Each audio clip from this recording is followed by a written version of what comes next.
Hello everyone, it's CM Kozum, and again, this time we're gonna talk about something slightly personal, prompted by a very insightful, dare I say, critique from a very long time internet friend. Now, this friend, I will keep their identity secret for basically posterity, but this friend has been on this ride with me since more than a decade ago. I really value their opinions, their artwork, and their overall personality. They live on a far different part of the world. We never met in person, and there have been like months, years we've never spoken. But I'll say that I really value their opinion. Anyways, and this is the CM Kozaman deposition about skepticism versus mysticism in my personal beliefs, prompted by this critique. Now, before beginning, let me just remind you, whether you're a skeptic or a mystic, life ain't cheap. So even $1 of contributions in the Patreon or Buy Me a Coffee links seen below will really help me out. I take my time out from my day job every day to work on this channel and these videos, and thanks to it I've been blessed to meet all you great viewers out there, and I really cherish your support in any way or form. If you cannot leave a donation, please consider commenting. Well, this is going to be an insightful and comment-worthy video, so please consider commenting to help me beat the algorithm. Okay, a little context first. I have a unique worldview. Well, not unique. I think everybody's worldview is kind of unique, but I have a personal worldview in which there is like a bedrock of skeptical understanding, but dig a little deeper, and underneath that bedrock, I have some mystical convictions. I've outlined them. If you've been following this channel for a while, I've kind of hinted them, outlined them every day, in every episode, little hints every now and then. And this sort of mysticism keeps changing as I get older. So I don't know, maybe you are like this, maybe you're not, maybe you're a diehard skeptic. But anyways, let's go on with this letter, and then I'll comment beat by beat. I want to ask you something, says this friend. Your recent videos have brought me to a question. When we first met, you were the definition of a skeptical atheist. You regarded aliens and demons and spirit as fun, artistic subjects, but not actual beings ultimately. Yes, this is true. In the mid-2000s, my introduction to basically the Western online internet discourse sphere was through skeptical blogs like, if you remember, Faringula, operated by P.Z. Myers. And I was squarely on board with the science is the only way to know you all crowd. And it was also particularly prompted by the rude and arrogant interference of religion in politics in my particular part of the world. It made it even more acute. So I was a diehard skeptic, and I mean, to this day, a part of me still remains this way. I still regard demons and spirits mostly as fun, artistic subjects. I don't think they exist in real life. But the thing that has changed is that after interacting with a lot of people and talking with a lot of people and reading a lot of things, I will at least concede that some people have certain experiences with these things. Now, whether they are like exogenous, whether they actually see a spirit or a demon, or whether it's all in their head, it's, I don't know. I'll just say that the face value of such accounts, even as folklore, has value and merit of its own. So even if you're on the squarely skeptic train, there are, I think, insightful data points about basically how hallucinations can develop. So there. And the critique goes on. In your recent videos, you have made apparent that you are approaching a small spiritual catharsis, perhaps considering such things at least possible. You also said stuff that industrial science and capitalism are bad. I understand this, my friend says, but how does it gel with your love for the material biological creatures that science illuminates to us? Do you still regard science as valuable in this regard? Yes, I think science is a very valuable tool for us to help understand nature.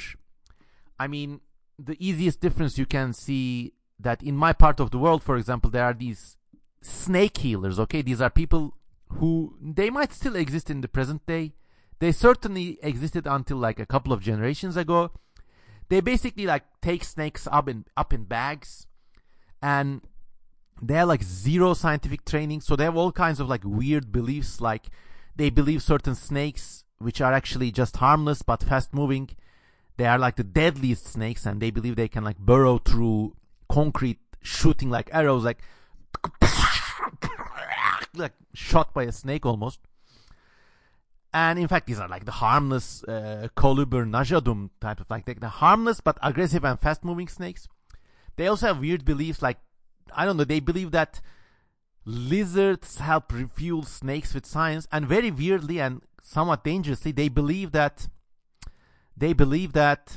vipers, which are really fat and docile, and they're actually quite reluctant to bite because they cherish their venom, so they think they are like the good snakes. But so they handle vipers, cradle them, I don't know, every now and then some of them get stung and die. So yeah, I mean, this is like the mystical but certainly the wrong way to approach science. But I will say that the two things that have changed in me is that I still believe this kind of mystical weirdness, even if it's complete bullshit, regards a study of its own as literature or even as like a humanity studies. Whereas in the past I would have been like, burn it all to the ground, it's all bullshit, it's all corrupting people or whatever. Now this day and age, I don't know, like if a close friend said I want to be a snake mystic and like, I don't know, put vipers between my tits or I don't know, on my schlong or something, I say, come on man, come on. But I would take the broader view and say, like, why do people do this? It could be something as simple as schizophrenia or a massive form of depression, I don't know. But that is interesting in itself. The second spiritual catharsis that has taken place in me is that I, for the love of me, cannot see animals and humans and any other creature as this Cartesian biological machines, basically. I have come to the, I will confess, personal understanding that every living thing, maybe every organized thing, has a kind of spiritual dimension. Maybe it's brought about by just the dimension of time. I mean, through being organized for a certain dimension of time, I think all living creatures gain agency and permanence in a dimension of existence beyond mere matter. And I'll leave it at that. I don't know what this is. But even if you like look at a little insect feeding and moving about, you clearly see this is a self-aware creature. It may not get up and like create a masterpiece of art, or I don't know, create a business plan or work in an HR department, but it's still as self-aware as any human being out there. So this is what has changed in me, and I don't know, I mean, if you don't agree with me, then we just agree to disagree. All right. But I still regard science as valuable. I mean, I still think science is a definitive way to study these animals, at least like in outlining their differences and how they function within their ecologies. But I think like if you just sit and just observe animals, you also arrive at a understanding of their sensibility that's not easy to quantify with scientific methods alone, let me just say. Anyway, the critique goes on. If this new approach is purely bohemian, I applaud it, but I would worry that some of it can be a slippery slope if taken too seriously. Back in 2007, my friend tells me that I told them that skepticism is the best way, but perhaps it can be tempered by a spicy touch of mysticism, just like a little sprinkling of the spice which must flow. I am still on the same approach. Like, if someone come up to me and, Mr. Kozman, up in those hills there's some magic snakes and stuff, I'll say, okay. I don't think the magic snakes are real. I just think that this is an interesting thing. Like, on this day and this week, this person came up to me and said these snakes are magical in those hills. I would write that down, and that's a cool data point. That's all. And I do agree it's a very slippery slope. I mean, the monsters that can be ushered in by an overdose of mysticism are almost as vile as the monsters that a purely material worldview ushers in. But the dangers about the purely material worldview is that it actually fucking works, and it can change the planet in ways that are not reversible. Whereas, comparatively, the squalor and misery brought about by an overdose of mysticism is really bad and ugly, and I would not wish it for. I think it must be eliminated from the face of this earth, but it's just human squalor. It cannot destroy the planet. But then again, this is not a diametrical opposition. I think the most dangerous thing of them all is a sort of working scientific worldview, how to build mines, how to build roads, but at the helm there's this mystical shit. And then it's very dangerous. And you see like the extremes of this threat in certain parts of the world, where you have like in the most powerful military force in the world, there are generals who are like cold, calculating and methodical about warfare and methods and equipment and stuff, but also privately they believe that the rapture is real. They believe that Armageddon must be fought. Now that is like acute danger, clear and acute danger. And then my friend goes on to outline, my current approach to this mirrors Carl Sagan's opinions in his book The Demon Haunted World, which I haven't read, to my shame. That is to say, an optimistic non-theistic nihilism is my own approach, but also open-minded skepticism. Mine is pretty similar. I am also an open-minded skeptic. I am an optimist. I am a cautionary non-theist. I mean, there might be some methods of organization out there that are beyond our understanding of space and time. But then again, if such organizations exist and they result in like sentient entities, then they may not even acknowledge us as sentient. Who knows? And weirdly enough, I'm not a nihilist. I mean, our lives are what we make out of it, and that's as far from nihilism as one can get. And so my friend likes to entertaining that any paranormal creatures, if they're not entirely creatures of the mind, could be interdimensional or travelers from different universes or timelines. He or she or they regard this as a remote possibility, but I do not hold a great degree of optimism. Okay, my stance exactly. It sits with me in an unanswerable grab bag of concepts, along there with ghosts, reincarnation, and the afterlife, etc. It is something that would only exist if it is part of a paradigm of material forces that are currently impossible to measure. Yes, these are my views exactly. As Arthur Clarke said in this great book, Childhood's End, there might be things out there which science cannot take into its framework without shattering entirely. So there. And my friend asks me to explain my stance a little more, worried that I might fall into some sort of fluffy, esoteric, metaphysical worldview, which would be a shame. You are a close friend, and I respect your creativity more than most others in our little sub-genre. I care about you. Man, I care about you too, and in a friendly way, thank you. I love you from the bottom of my heart, and these are very kind words. Few outside my family have spoken to me about these things this way.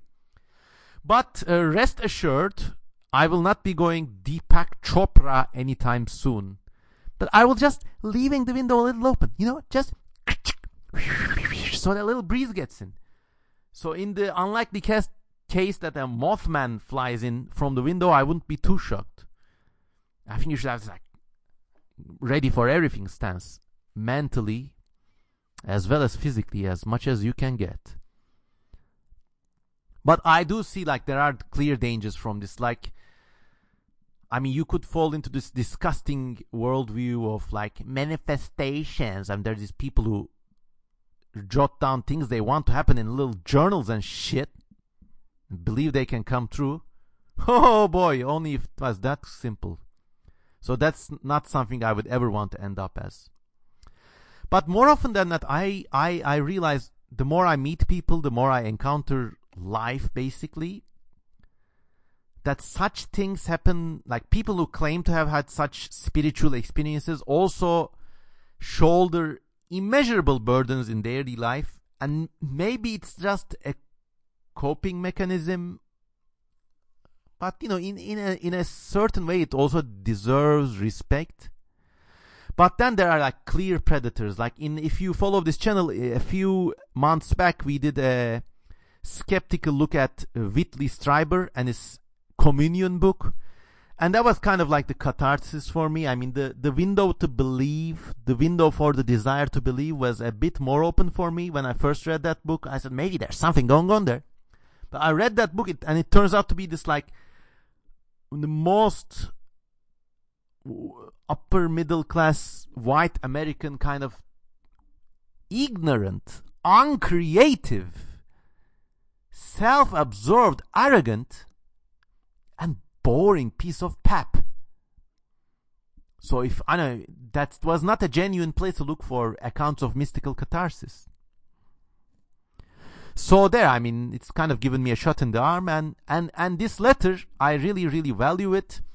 I hope I could provide an answer to my friend here, and thank you for watching out for me. And what do you think, everyone? What is your worldview balancing skepticism and mysticism?